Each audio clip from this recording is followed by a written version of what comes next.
আজকে আমরা দুইটা ইম্পর্টেন্ট অঙ্ক করব। ফার্স্টলি কি 21 নাম্বারটা, এটা কি দেওয়া আছে? তিনটা রাশি দেওয়া আছে। রাশিগুলো কিভাবে বুঝবো আমরা?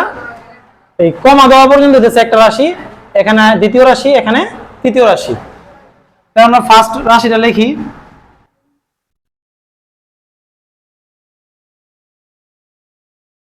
Seven q square plus 4r²।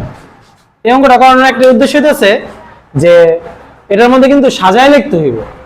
অনেকে ভুল করে ফেলা, যেমন পি স্কয়ার লিখলাম, অনেকে কি করে r² এখানে বসায় দেয়। এখানে কি আর আছে? r² বসাই দিব কোথায়? আর এর যে বরাবর আছে সেই ক্ষেত্রে বসাই দিব। শেষ, দ্বিতীয় রাশি শেষ।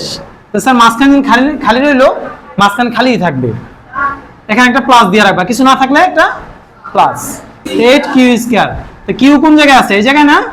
তৃতীয় রাশি 1 নাম্বার 2 নাম্বার 3 নাম্বার লাইন আছে, এই জায়গায় দিবা তোমরা 8q²। কিছু না থাকলে সামনে কি দিতে হয়? Plus, right. -7p², মাইনাসটা দিতে হবে নাহলে কিন্তু কাটা। এই p এর বরাবর লিখলাম, সাজায় লিখতেছি আমরা। -r², একদম আর এর বরাবর। দেখো তো এবার দেখতে সুন্দর লাগতেছে না? সবগুলো একরকম হয়েছে না? তাহলে খেয়াল করো একই রকম চেহারা কার কার? 4p², বলো 4p², আরেকটা হচ্ছে p²। এই দুইটা সেম, কারণ ওদের সামনে কোনো চিহ্ন নাই, মানে যোগ মনে মনে। তাহলে 4 আর একটা কয়টা হইলো? 5টা। আর এখানে মাইনাসের আছে কয়টা বলো তো? 7। তাহলে তোমরা ক্যালকুলেটর ইউজ করতে পারবা। 5 থেকে যদি তুমি -7 করে দাও তাহলে অ্যানসার কত বের হবে? -2। কেন -2? কারণ বড় সংখ্যার আগে মাইনাস আছে। p² এর আমি আরেকবার বুঝাইতেছি, খেয়াল করো সবাই।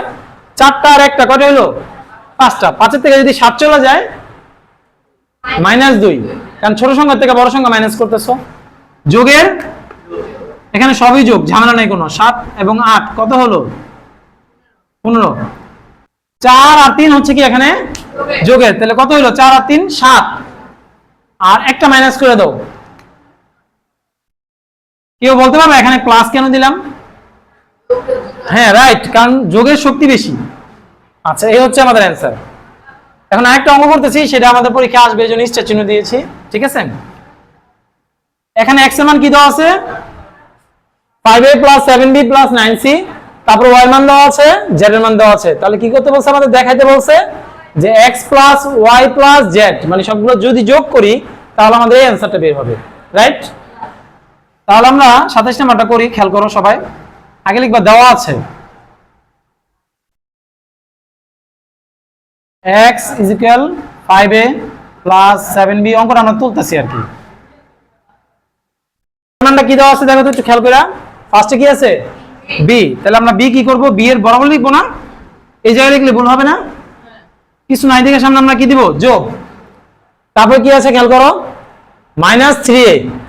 3 আমরা কি এর বরাবর দিব? মাইনাসটা দিতে হবে, কিন্তু বারবার বলতেছি মাইনাসের দাম আছে। -4c। ওকে। তারপরে z এর মান কি দেওয়া আছে ভাইয়া? খেয়াল করো সবাই। c। c কোথায় লিখবো আমরা? এই জায়গায় কিছু নাই দেখে আমরা কি দিব? প্লাস। -2b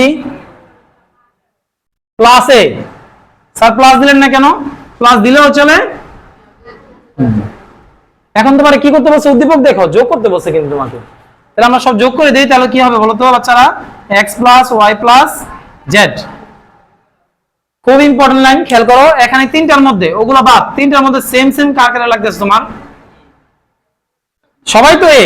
এখানে সেম কে কে? 5a, 3a আর হচ্ছে a, তিনটা আছে। হ্যাঁ, right, thank you Palak. 5a আর হচ্ছে a, এখানে হচ্ছে সেম। কেন সেম? ওর আগে মনে মনে প্লাস, ওরটার আগে মনে মনে প্লাস, ও হইতেছে অন্য ঘরের, ও মাইনাস।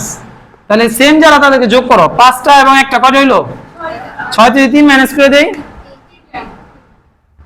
বি এর ক্ষেত্রে সেম কে কে? অবশ্যই চিনা যাচ্ছে। কে কে? বি। তাহলে এখানে কয়টা? 7টা। এখানে কয়টা? তাহলে 7 এবং 1 কয়টা হলো? 8 থেকে যদি 2 মাইনাস করে দেই, রাইট বলো তো এখানে প্লাস কেন দিলাম? হ্যাঁ, কারণ যোগের শক্তি বেশি। এটা খেয়াল করো, 9 এবং 1 কত হলো? 10। 10 থেকে মাইনাস করে দাও 4টা, কয়টা হবে? ক্লিয়ার? আচ্ছা, এখন 3, 6 এবং 6 এখানে সংখ্যাগুলোর মধ্যে 3 কমন যায়, 3 যদি কমন চলে যায় তাহলে কি থাকবে? তাহলে এই ভাষায় এ 3 দিয়ে তুমি 6 কে ভাগ করো, নামটা পড়ো, 3 ওকে 3, 3 দুগুণে 6, 2 দিয়ে মিলতেছে, 2 বি এর বি প্লাসের সেম 3 দিয়ে আবার 6 কে ভাগ দেই, সি এর দেখো তো তোমাদের যে উদ্দীপকের অ্যানসারটা সেটার সাথে কি মিলছে? x plus y plus z এর মান কি এটা বের হইছে? তাহলে আমরা যেহেতু দেখাইতে বলছি আমরা কি লিখবো বাচ্চারা? দেখানোর ইংলিশ হচ্ছে শুড। সবাই কি বুঝতে পারছো? জি। ভেরি গুড, ঠিক আছে।